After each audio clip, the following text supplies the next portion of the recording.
영화는 응당 시대적 우울을 달래고 치유해야 하느니. 오동진의 영화 이야기. 새 영화 대가족의 공개에 앞서 큰 의문에 휩싸인 건 어찌 보면 꽤나 정당하고 합리적인 것이었다. 그 의문의 핵심에는 감독 양우석이 있다. 양우석이 왜 코미디 영화를 만들었을까? 양우석은 노무현 이야기인 변호인을 만들었으며 남북한의 전쟁 위기를 다룬 강철비 1.2를 연출했다. 그는 시대적 문제와 정치 군사 이슈에 해박하고 사회과학적 지식의 수준이 꽤나 높은 진지한 감독이다. 그런 그가 왜 갑자기 코미디로 전환했을까?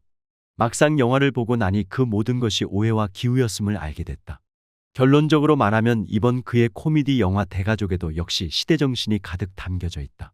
그 정신의 요체는 지금 우리가 겪고 있는 시대적 우울을 영화가, 아니 영화라면 응당 그것을 치유하려 해야 마땅하다는 것에 방점이 찍혀 있다. 그의 영화 대가족은 사람들을 웃게 만들기보다 울게 만든다. 그렇게 한바탕 울고 나면 이상하게도 다시 한번 살아가고픈, 그리고 어떻게든 살아가자는 마음이 생긴다. 대가족은 바로 그런 영화이다. 오해는 한 가지가 더 있다. 이건 제목 때문에 빚어지는 것인데 이 영화가 실상 대가족을 배경으로 하는 이야기가 아니라는 것이다. 그보다는 어떤 깨달음을 통해 인공적으로 대가족을 만들어 나가는, 그러니까 유사 가족을 만들어 나가는 이야기인 것이다. 가족을 만들어 나가는 과정보다는 바로 그 이즘에 동의하게 만든다. 한마디로 이제 우리 사회의 전통적인 가족관이 진즉에 바뀌었고 지금도 바뀌고 있음을 보여주는 작품이다. 그 같은 이슈의 결론을 향해 이야기를 착착 진행시킨다. 시나리오의 구조가 갖는 완성도가 매우 높고 그 전체 디자인이 탄탄한 영화다. 역시 양우석은 이야기를 잘 쓴다는 것을 느끼게 해준다. 노래로 말하면 그는 일종의 뛰어난 싱어송라이터인 셈이다. 대가족의 시대적 배경은 1988년과 1992년, 2000년이다. 서울 한복판의 만두집 평만옥의 얘기다.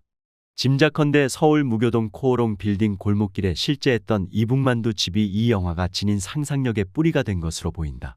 이북만두는 요즘 식으로 말해 노포 맛집 중 맛집이었으며 늘 성황을 이루었던 곳이다. 이래봬도 이 집 주인이 강남에 건물을 갖고 있대 소리가 나올 만했던 맛집이었다.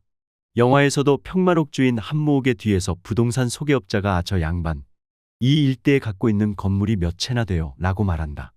영화 속 이야기는 이제 환갑을 맞이하는 평만옥 주인이자 수전노급으로 돈을 모은 한무옥이 자신의 이르러 대가 끊길 걱정이 태산인데 그게 다 자식인 문석 탓이라고 분을 삭히는 것으로 시작된다. 의대생으로 잘 나가던 아들 문석이 어느 날 불현듯 뜻한 바 있어 머리를 깎고 중이 됐기 때문이다. 아버지 무옥은 하루가 멀다 하고 조상에게 제사를 드리는 보수적인 인물이어서 그의 입에서 나오는 것은 오로지 한숨밖에 없다. 그러던 그에게 어느 날 자신들이 한문석 자식이라는 보육원 남매 민국 민선이 찾아온다. 알고 보니 문석이 한때 정자를 기증한 적이 있다는 것이다. 무옥이 뛸 듯이 기뻐한 건 당연한 일. 이제 대를 잇게 됐기 때문이다. 손주들의 출연으로 무옥은 심지어 사람이 바뀌기 시작한다. 자신 곁에서 죽은 아내 대신 오랜 세월 평만옥을 같이 운영해온 박 여사에게 스카프를 사주기까지 한다. 그러나 문제는 아들 문석이 정자를 기증한 횟수가 무려 517번에 이른다는 것인데 이건 당시 여자친구의 아버지인 난임시술 전문의가 문석의 욕구를 딴 데로 돌리기 위한 방책으로 자꾸 정자를 배출시켜 기증하게 했기 때문이다. 어쨌든 영화는 이런 사실 등등이 알려지기 시작하면서부터 급물살을 탄다. 롤러코스터를 타고 오르락내리락 한다. 영화 속 인물들 간에는 세 가지의 결핍이 동시에 존재한다. 평만옥 주인 무옥은 전쟁고아로서 자신이 애지중지했던 누이 동생을 잃은 것에 대한 트라우마에서 여전히 벗어나지 못하고 있다.